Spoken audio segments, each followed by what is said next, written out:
Good morning. We're going to go ahead and get started on our next unit, Unit 2, Exploring Linear Relationships. This unit's actually going to be divided into two parts, so you'll actually end up having two packets for this unit. So please make sure that you hang on to your Part 1 packet and make sure that you have it with you every day. Down at the bottom, don't forget to put your name. If you're in Mrs. Smith's class, put your number and then obviously your class period.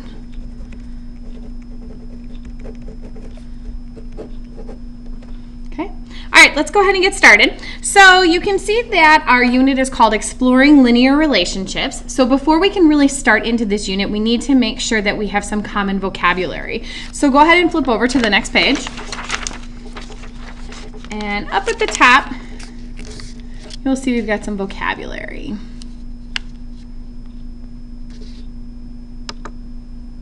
All right, so the very first thing that we have to do is that it's called 2.1a, our first section is analyzing proportional relationships. A lot of this will hopefully be pretty familiar and review to you because you worked on it in 7th grade. So the very first thing that we have to identify is we have to identify what are proportional relationships. Well, proportional relationships are relationships between two equal ratios.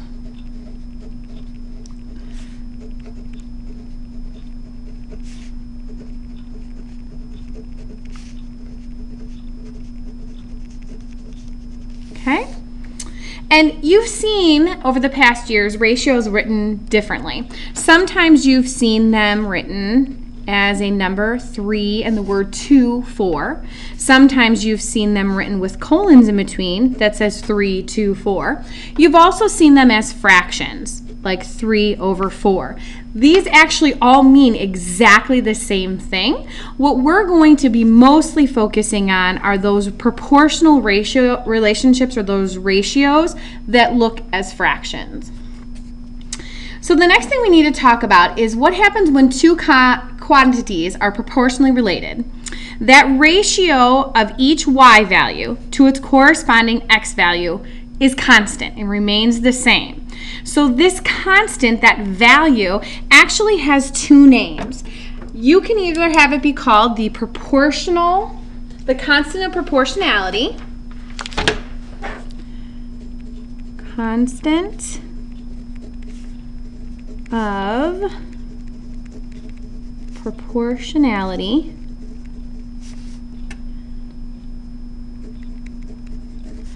or what I typically call it as the proportional constant. They mean the exact same thing though.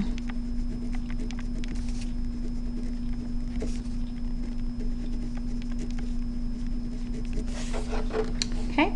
That value that remains constant. All right, so there's another way that we can interpret a ratio's proportional constant, and that's by using its unit rate.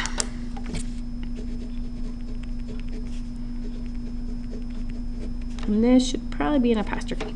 All right, so a unit rate is another way of interpreting the ratio's proportional constant. So basically it means that if quantities x and y are in proportion, then the unit rate of y with respect to x is the amount of y that corresponds to 1 unit of x. Problems that you would have seen last year would have been a lot of comparison problems. If I were to buy a gallon of milk from Walmart versus a gallon of milk at Aldi, I would be trying to figure out how much it was per gallon or per ounce to be able to determine which one was a better deal. This is our unit rate. This is what we're looking for. So now that we have got some vocabulary before starting our unit on analyzing proportional relationships, let's go ahead and flip over and we're going to do a problem about Toby the snail. So the directions say to use the story below about Toby the snail to answer the questions that follow. So Toby the snail is crossing a 4-foot wide sidewalk at a constant rate. It takes him 1 minute and 36 seconds to scoot across half the width of a sidewalk. So before I can really even do anything, I want to go and I want to analyze my problem. So I notice I've gotten some information here that Toby, it takes him 1 minute and 36 seconds. So in fact, I'm going to highlight that. To scoot across half the width of the sidewalk. half the width of the sidewalk.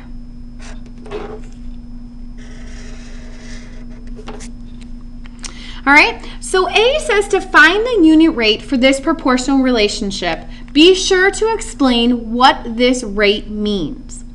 Well, if I look down at my table, I may quickly notice there's a small error. It says here that the distance is in feet, but if we stop and think about a snail, and we're thinking about 5 seconds, feet would be a pretty interesting answer trying to get, because it's going to take a long time for a snail to even get to a foot. So what I would suggest that we do is let's mark out this feet and let's really talk about things in inches. That's a little bit more realistic in terms of our Toby the snail. So that being said, if we go back up to my problem, it says that he takes him 1 minute and 36 seconds. Well, my table has my time in seconds because as we just talked about, Toby is a snail. So the first thing I need to do is I've got to be able to make sure that I put my rate that I've got here, that his 1 minute and 36 seconds, into one term. So I have minutes and I have seconds. Well, the easiest way to do that would be to get it all into seconds. So I know that in 1 minute, I actually have 60 seconds. Well, then it takes him an additional 36 seconds. So in total, I know that it takes Toby the snail 96 seconds to scoot across half of the width of the sidewalk. Well, half the width of the sidewalk is 2 feet wide. So we just talked about that we wanted to kind of change this a little bit so we could get this in the form of inches. So what I want to figure out is half the width of the sidewalk is 2 feet, but what would that be in inches? So I stop and I think, and I know that there are 12 inches in 1 foot. I have 2 feet, so that gives me 24 inches. All right, so I've broken down my problem. So now I can really go down to A and find the unit rate for this proportional relationship. So it took 24 inches, which was half the width of the sidewalk, and it took our Toby the snail 96 seconds. And notice how I'm including these labels. Rather than just writing 24 over 96, I like to make sure that I include those labels so they know exactly what I'm finding when I have to explain what this unit rate means. So I'm going to take my calculator, and I have to do 24 divided by 96. And when I do that, I get the decimal of 0.25. So when I go to explain, what that explain means is that Toby the snail goes 0.25 inches per second. 0.25 inches per second. So now B says to write an equation that describes this proportional relationship if X is the amount of time it takes Toby to cross the sidewalk, so we know those are our seconds, and Y would be the distance that he's traveled. Well, we just figured out over here that my unit rate was that he can go 0.25 inches per second. So if I wanted to turn that into an equation, Y being my distance, it takes him 0.25 inches per second is going to be my X. So now I've come up with my equation. So C says to fill in our table. So we're going to use the equation to make that table of values for those first 5 seconds of Toby's journey. So I'm going to write my equation down here because sometimes I like to just be able to see it. So now I'm going to start to fill in my table. Well, my time in seconds is my X values right here. My first one starting with 0. So I'm just going to substitute or plug in these values for X to find out my distance, which is Y. So 0.25 times 0 is 0. 0.25 times 1 is 0.25. 0.25 times 2 is 0.5. 0.25 times 3 is 0.75. And if you're wondering how quickly I'm doing these, I'm just thinking of quarters. I'm thinking of money. Here's 1 quarter, here's 2 quarters, here's 3 quarters. Well, 4 quarters, or 0.25 times 1 times 4 is going to give me 1. And then I have 0.25 times 5, which is now going to get me 1.25. So now I figured out how far he travels. So after 5 seconds, he has gone 1 1/4 inch across the sidewalk. So part D says to use the table of values to graph the first 5 seconds of his journey. So as you can see, some of my lines did not graph real well, or it's kind of hard to see. So you should have a straight edge. So if you need to, you are certainly more than welcome to use that straight edge to go ahead and draw in those lines so that you can see them a little more clearly. Hopefully some of them copied better than others. But I'm going to draw mine in, make sure I can see them.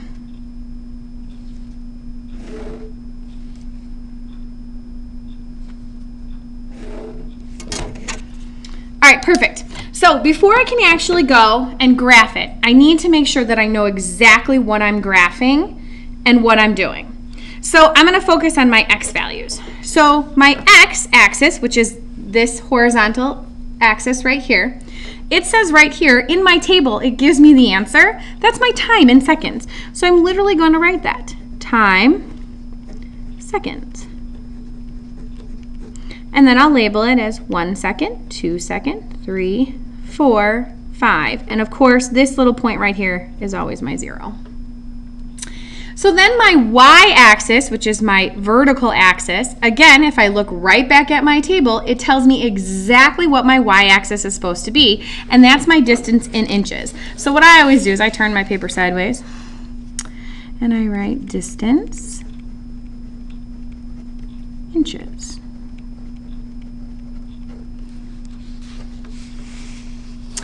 And the key to these is making sure that your scales are the same. From one point or one line to the next, it is exactly one value. So up here, these need to be the same. So the fact that these are all going up by 1/4 of an inch every single time, I'm just going to use those values. So I've got my 0, I have my 0.25, my 0.5, my 0.75, my 1, and my 1.25. But again, these distances have to be the exact same value. All right, great. So now I've gone ahead and I've gotten my graph completely set up. Now it's time to graph them. So I see, based on my table, that I have 0, 0. So I've got a point right here. My next one says to go to the right one, up 0.25. To the right one, up 0.25. To the right 2, up 0.5. Next one, 3. To the right 3, up 0.75. To the right 4, up 1. To the right 5, up 1.25. And then I will again take my straight edge and draw my line. So now notice what I'm going to do. I'm going to start at my 0, 0 because he can't be going in negative seconds. So I'm going to start here, but notice that as I draw my line, I don't stop. I'm not going to stop right here at 5. I'm actually going to keep going and make sure that my line extends past my graph and I put that arrow, because we know he's continuing to cross the sidewalk. This is only after 5 seconds has he gotten to 1 1/4 of an inch. He needs to get all the way across that sidewalk. Okay? All right, so let's flip it over. See what else is going on with our Toby. All right, so now it says, wants to know, how long is it going to take Toby to actually cross the sidewalk? Well, we have some information. We were able to figure out that equation that we could use to figure this out. So I could continue to make the table, I could make an even bigger graph, or I feel like I really want to utilize my equation. So we're trying to figure out how long. So what I'm looking for, if I do kind of a little bit of a thinking bubble here, how long, I'm trying to figure out how many seconds it's going to take. So here's my thinking bubble, because that's what it's asking me. How long it will take Toby to cross the sidewalk. So we know that my second is also my x. So that's what I'm going to be trying to find. So I need to see, do I know what y is? Do I know the distance of the sidewalk? Yeah, I do. The distance of that sidewalk, if you remember, was 4 feet, which we put into inches, because that was a little more relatable for Toby the snail. So if we have 1 inch, or if we have 12 inches per 1 foot, we know that I now have 48 inches because I have 4 feet. So my wanting to know the distance is actually my y. So what I get to do is I get to plug in that 48 for y and figure out how many seconds, or what is my value of x, that's going to take Toby to cross this sidewalk. So I plug them in. 48 equals 0.25x. Well, now we're doing our solving linear equations just like we've done the entire school year so far. And I'm going to ask myself, what's happening to x? I'm multiplying it by 0.25. The opposite operation of multiplying is to divide. So I'm going to divide both sides by 0.25. Those cancel out. So I go to my calculator and I type in 48 divided by 0.25. And I get 192. So x is equal to 192. But I have to make sure that I explain, what does that mean? 192 what? Well, it's going to take Toby 192 seconds to cross the sidewalk.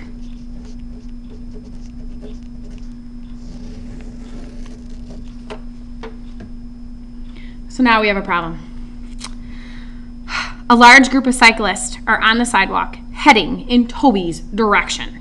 The graph below shows the rate at which they travel. So I'm taking a look at my graph here. And now if we think about cyclists, we're thinking about that distance. The distance that the cyclist, it wouldn't be inches. A bicycle is going to go much faster than Toby the snail. So in this case, my distance is actually in feet. So if you want to give yourself a little reminder of that, you can. There's my distance in feet, okay? And my time is still in seconds.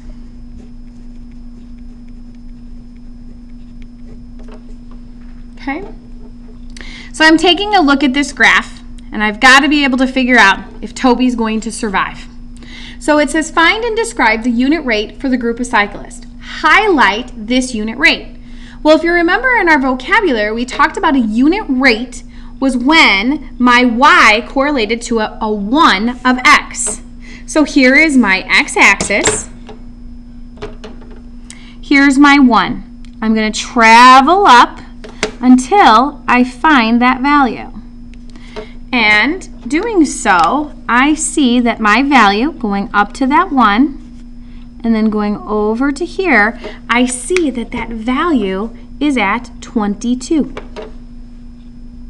So that means that my cyclists, these cyclists, are actually traveling at 22 feet. And if you think about it this way, it's 22 over 1, similar to what we did when we figured out Toby's. This is my 22 feet over my 1 second, which 22 divided by 1 is 22.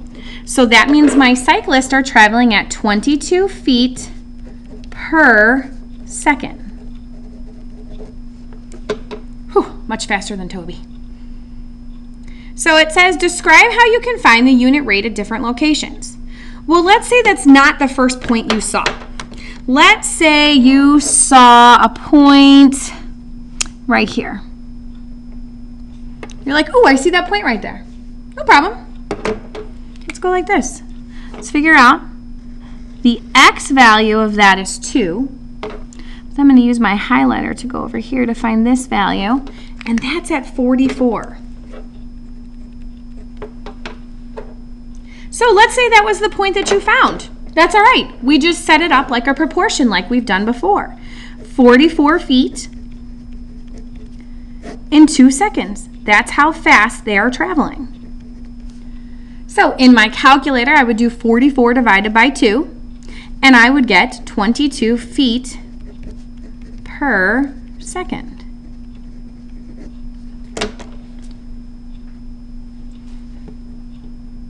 Okay, so you can do that at any point value that you find to be able to then take my y value, which in this case was 44 feet, divided by my seconds in order to be able to come up with that. So as far as describing it, you would take the feet divided by the seconds is how you would find a unit rate in a different spot. All right, so here's our trouble. Remember, those cyclists are heading in Toby's direction. And in fact, right now, they are 4,300 feet away from Toby on the sidewalk. We need to find out, will Toby be able to cross the sidewalk before the cyclist reach him? So similar to what we did before, in our first problem, we were trying to figure out how long it would take Toby to get across my sidewalk of 192 seconds.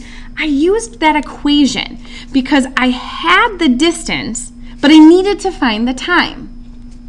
So if we go down here and we look at h, we have a distance. We know how far away they are. They are 4,300 feet away.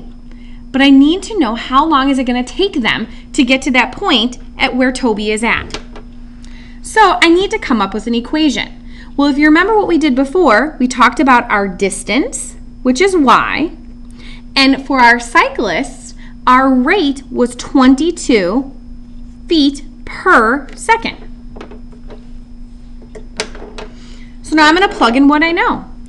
4,300 feet equals 22x. I need to solve for x. I look and I see that 22 is being multiplied by x. So I divide by 22, divide by 22. I grab my calculator and I type in 4,300 divided by 22. And I get the answer of, did I type that in right? Yep, 195.454545. So we might do a little bit of rounding here, some approximation, okay? So I'm going to look at this, and if I round to the tenths place, my 5 is going to tell my 4 to go up. So that means it's 195.5 equals x. So it's about 195 seconds, okay? So if we stop and we think about this, and if I say, you know, approximately 195 seconds, I need to now go and answer my question. My question says, will Toby cross the sidewalk before the cyclists reach him? I have to ask myself, the cyclists are about 195 seconds away. How much time does Toby need in order to get across that sidewalk? What did we figure out? 192 seconds. So is he going to make it? Yeah, he is. Yes. Toby will cross the sidewalk in 192 seconds.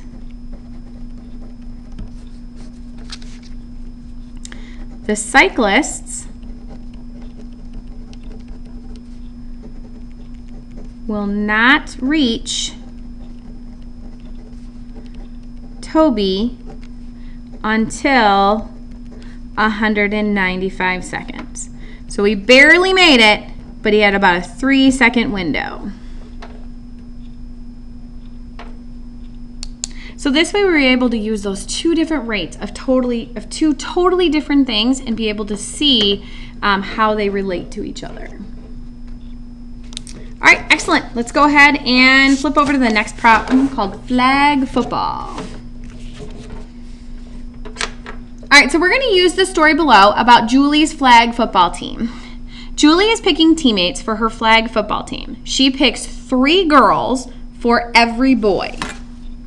She picks 3 girls for every boy. So I'm going to highlight that because I feel like that's very important. She picks 3 girls for every boy. So A says to complete the table below to show the relationship of boys and girls on Julie's team. Great. So if she picks 0 boys, is she going to pick any girls? Nope, she's not. Okay. If she picks 1 boy, how many girls is she going to pick? Well, this kind of goes back up to here. She picks 3 girls for every boy. So that means for every boy, she has to have 3 girls. Well, if she grabs 2 boys, that means she needs 3 more girls, so now she's at 6. If she has 3 boys, she needs to have 9 girls. If she has 4 boys, then that means she has to have 12 girls. So part B says to graph the girl-to-boy relationship for Julie's team with boys on the x-axis and girls on the y-axis.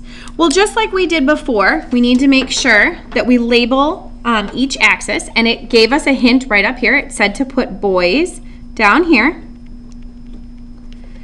0, 1, 2, 3, 4, 5, 6, 7, 8, 9, 10. Notice that my values between every single line stayed the same. I didn't start out counting by 2s and then change to 1s or jump to 3s. I had to stay consistent. I counted by 1s all along. So now it said that my y-axis was going to be my girls. So again, I'm going to turn my paper sideways and I'm going to write girls over here because that's my y-axis. And now I have to go ahead and label that y-axis. So I see here, I write pretty big, so I'm going to kind of skip lines, but I'm still going to make every line be a value of 1. So it's like 1, 2, 3, 4, but see I write really big. So 5, 6, 7, 8, 9, 10, 11, 12, 13, 14. You are more than welcome to do that, but please note that my value did not change between every line. This is worth 1, this is worth 1, 1, 1, 1, 1. I just didn't write the number in between. All right, so now I have to look at my table and I have to go ahead and I have to plot all of my points. So we look at the table, and if I have 0 boys, I have 0 girls. If I have 1 boy, I have 3 girls. If I have 2 boys, I have 6 girls. If I have 3 boys, I have 9 girls. And last but not least, if I have 4 boys, I have 12 girls. Okay, I'm going to grab my straight edge to draw on my line. And similar to what I did in Toby's problem, I'm going to start at my 0, 0 because we can't have negative children. And I'm going to draw my line and make sure that I go past my graph and I add that arrow saying, hey, if she continues to pick boys, she's going to have to pick girls. This could go on forever. I need to make sure that I indicate that. Okay, so part C says to find the ratio of girls to boys for several different ordered pairs in the table. Well, it says, it gives us a hint, and it tells us to do the number of girls over the number of boys. So I could pick any values I wanted to. So I could say 9 and 3. So I have 9 girls over 3 boys. What does that simplify down to? What's 9 divided by 3? That's 3. Okay, let's pick another one. Let's do 3 over 1. 3 girls over 1 boy. What's 3 divided by 1? 3. Starting to notice a pattern. Let's do 12. That's a pretty big number. Let's try that one. 12 over 4. I have 12 girls to 4 boys. Well, 12 divided by 4 is 3. Interesting. So now it says to write an equation to show that relationship between girls and boys on Julie's team. Well, if you remember what we saw on our table, boys represents my X and girls is my Y. So I'm going to go ahead and write that equation, and it says to write that relationship between the girls and the boys. So if I wanted to go ahead and find out how many girls I have, I could take my y value, and it's going to equal 3x, because I take 3 times the number of boys, which, look at that, I proved that right there. That 3 times the number of boys I have is going to tell me the number of girls. So now I got to see how that's going to apply.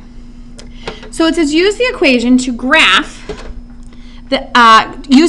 and graph to determine how many girls would be on the team if Julie chose 10 boys to be on the team.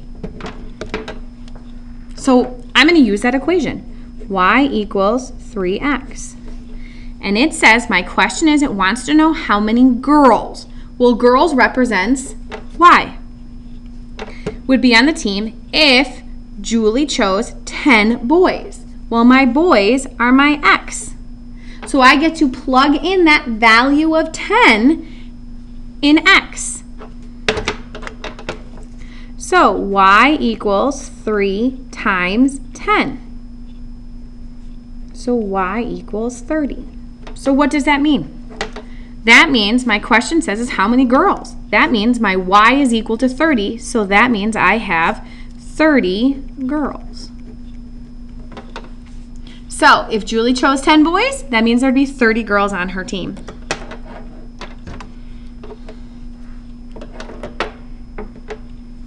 All right, use the equation in the graph to determine how many boys are on the team if Julie, that did say Julie at one point, chose 18 girls. So same thing, I'm going to use my equation.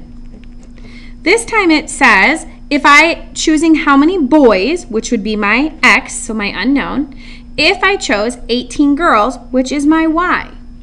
So now I get to go ahead and plug in 18 for my Y.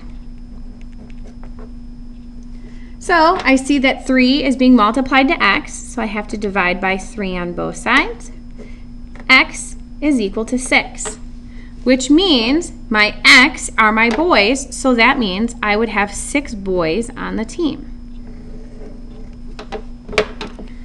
So on my graph, if I wanted to confirm any of these, I could definitely do this one down here. Okay, it says here, because obviously we don't have a graph that goes up to 30 at the moment, but I can totally do the 6. So it says 6 boys. So let's go and see what we've got.